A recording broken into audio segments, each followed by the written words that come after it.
Assalamualaikum warahmatullahi wabarakatuh. Salam sejahtera bagi kita semua. Perkenalkan, nama saya Muhammad Ihsan Hadi Tanoyo. Pada kesempatan kali ini, saya akan menjelaskan tentang materi menggambar bentuk bidang dan bentuk 3 dimensi.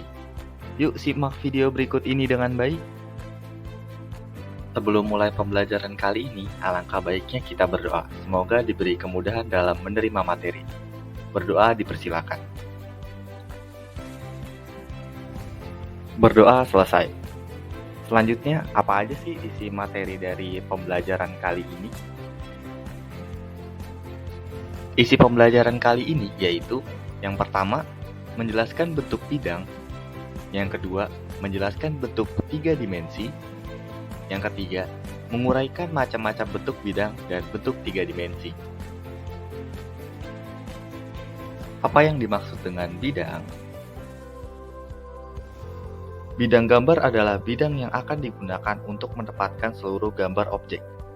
Bidang gambar dibatasi oleh garis tepi, dan semua gambar dan keterangan gambar harus diletakkan dalam bidang gambar. Ukuran kertas. Ukuran pokok kertas adalah A0. A0 apabila dibagi menjadi dua bagian yang sama besar menjadi A2. Kertas A2 apabila dibagi menjadi dua bagian yang sama besar akan menjadi kertas A4. Begitupun seterusnya. Kita dapat melihat tabel dari gambar berikut. Ukuran skala. Ada 3 jenis ukuran skala. Yang pertama ada skala kecil, kedua skala besar, ketiga skala pembesaran. Skala kecil itu contohnya ada 1:1000, 1:500. Biasanya digunakan dalam gambar situasi, gambar rancangan tampak, gambar peta. Selanjutnya ada skala besar. Skala besar itu contohnya ada 1:50, 1:20. Biasanya digunakan dalam gambar detail, detail arsitektural, dan gambar struktur. Selanjutnya yang ketiga ada skala pembesaran. Biasanya itu contohnya 2:1 untuk gambar khusus seperti gambar detail baut. Jenis-jenis garis. Yang pertama ada garis tebal kontinu. A1, garis benda nyata atau garis benda terlihat. Selanjutnya garis tipis kontinu, lurus atau lengkung. B1, garis khayal berpotong atau garis imajiner. B2, garis ukuran. B3, garis proyeksi. B4, garis petunjuk. B5, garis arsir. B6, garis nyata pada penampang yang diputar di tempat. B7, garis sumbu pendek. Selanjutnya garis tipis kontinu bebas dan garis tipis kontinu dengan zigzag. C1, garis batas yang dipotong, yang batasnya bukan garis progres tipis. D1 sama dengan C1. Selanjutnya garis tipis tebal, S1. Garis gambar terhalang. Selanjutnya garis bergores tipis, F1 garis sumbu, F2 garis simetri, F3 garis lintasan. Selanjutnya garis progres tipis yang dipertebal ujung dan perubahan arah, G1 garis yang menunjukkan bidang potong. Selanjutnya garis bergores tebal, A1 garis yang menunjukkan permukaan benda kerja yang harus mendapatkan pengerjaan khusus. Selanjutnya garis bergores ganda tipis, I1 garis benda atau bagian yang berdekatan.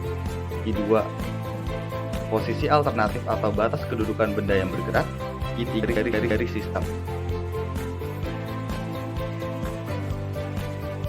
Apa yang dimaksud dengan gambar 3 dimensi?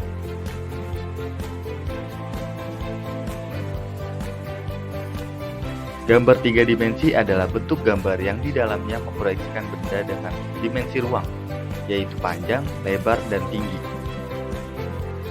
Ada 3 jenis gambar 3 dimensi yang dikenal, yaitu gambar perspektif, gambar miring, dan gambar aksonometri. Semua gambar 3 dimensi akan mengalami perubahan bentuk dan ukuran dari benda aslinya atau objek yang akan digambar. Gambar 3 dimensi ini diperoleh dengan cara memproyeksikan benda dari sudut tertentu. Akibatnya, bidang-bidang yang diproyeksikan adalah bidang-bidang benda yang miring atau membentuk sudut tertentu dengan bidang gambar. Jenis-jenis gambar 3 dimensi. Yang pertama, gambar perspektif, yaitu sebuah gambar yang digunakan untuk memproyeksikan objek 3 dimensi ke dalam bentuk 2 dimensi dengan menggunakan titik hilang. Titik hilang adalah sebuah titik virtual di mana seakan-akan menjadi titik hilangnya pandangan mata.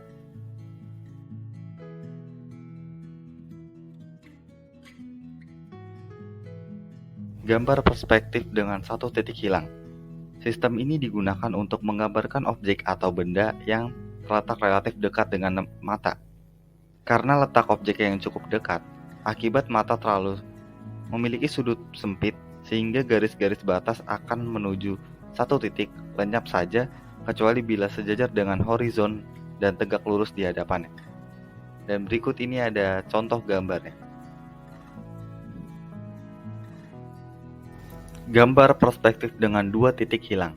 Hilangnya sistem gambar ini digunakan untuk menggambarkan benda-benda yang relatif jauh dan letaknya tidak sejajar atau serong terhadap mata pengamat. Karena posisi pengamat jauh dengan objek, maka sudut pandang mata melebar. Akibat garis-garis benda akan menuju titik lenyap sebelah kiri dan kanan. Gambar perspektif jenis kedua ini yang menjadi fokus pandangan adalah salah satu sisi sudut dari benda. Gambar perspektif dengan 3 titik hilang. Semua bidang ditarik ke 3 arah titik hilang. Perhatikan contoh berikut ini.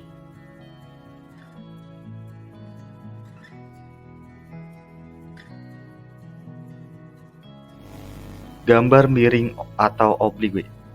Gambar miring merupakan salah satu jenis gambar 3 dimensi yang agak aneh.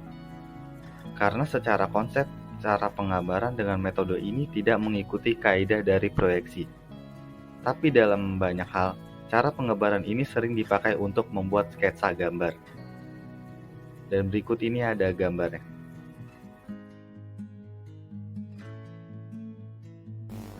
Yang ketiga, ada gambar aksonometri. Gambar aksonometri merupakan proyeksi 3 dimensi yang diperoleh dengan melihat objek dari sudut tertentu. Objek yang akan dilihat dengan fokus pada salah satu titik sudut, sehingga akan tampak seluruh bagian benda secara 3 dimensi. Karena dilakukan dengan cara demikian, maka akan ada banyak sekali jenis proyeksi yang dihasilkan. Dimetri, proyeksi aksonometri yang mempunyai dua sudut yang kemiringannya sama besar. Terlihat pada titik sudut tersebut dua sudutnya sama besar.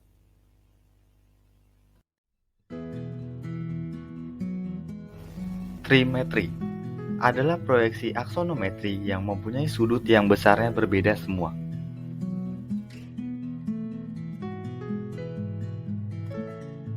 Isometri. Proyeksi isometri adalah proyeksi aksonometri yang mempunyai besar sudut yang sama, yaitu sebesar 120 derajat, sehingga perpendekan yang terjadi pada setiap sisi bidang benda besarnya juga sama, sekitar 20%. Jadi bila panjang ukuran sebenarnya pada benda yaitu 10 cm, maka ketika digambar dengan menggunakan proyeksi isometri, panjangnya menjadi 8 cm. Hasil proyeksi isometri lebih proporsional dibanding dengan jenis gambar 3 dimensi yang lain. Hal ini dikarenakan proyeksi isometri akan mengalami perpendekan ke semua arah dengan sama besar, sedangkan proyeksi 3 dimensi lainnya tidak demikian.